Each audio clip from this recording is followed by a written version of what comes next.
Kreml'de Nikol Paşinyan'la görüşdə bir daha sübut olundu ki, Vladimir Putinin Ermənistanın siyasi meydanında namizədləri var. Telegraf xəbər verir ki, bunu erməni siyasi şərhçi Harutyun Mıqtırçyan deyib. Ekspert Rusiya liderinin hazırda həbsdə olan erməni əsilli Rusiyalı iş adamı Samvel Karapetyanın namizədliyini dəstəklədiyini bildirib. Karapetyanın həssas məsələ olduğunu deyəndə tərəfdarlar əsəbləşir, panikaya düşürdülər. Əgər ona Putinin özü zəmanət verirsə və üstəlik Rusiyada milyonlarla kapitalı var, o necə Ermənistanın maraqlarından danışa bilər? Bu qədər açıq danışdığı üçün Putinə təşəkkür edirəm. Rusiyada yaşayan ermənilərin Nikol Paşinyana qarşı fəaliyyətlərinə toxunan Mıqtırçyan söyləyib. Rusiyadakı erməni elitası öz şərəfini rubla satıb milliyyətini və dilini inkar edir. Utanın, yerə girin. Əgər cəsarətiniz varsa, kollektiv təhlükəsizlik müqaviləsi təşkilatı barədə danışın. Bir tikə çörəyə görə hər şeyi danırlar, qorxurlar.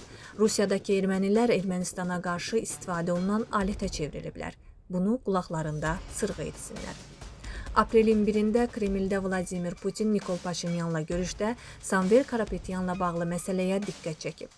Putin qeyd edib ki, Ermənistanda qarşıdan gələn seçkilərdə iştirak etmək istədiyini bildirən və Rusiya pasportları olan şəxslərin olduğunu və onlardan bəzilərinin həbsdə olduğunu bilir. Bu sizin qərarınızdır, amma biz istərdik ki, Rusiya pasportu olanlar daxili siyasi proseslərdə iştirak edə bilsinlər. Ermənistan baş nazirinin Rusiya prezidentinə cavabı isə belə olub. Diqqətinizi ona çəkmək istəyirəm ki, bu seçkilərdə ancaq Ermənistan pasportuna malik vətəndaşlar iştirak edə bilərlər. Başqa sözlə desək, Ermənistan konstitusiyasına görə Rusiya pasportuna malik şəxslər nə deputatlığa, nə də baş nazirliyə namizəd ola bilərlər. Xatırladaq ki, Ermənistanda parlament seçkiləri iyunun 7-sində keçiriləcək.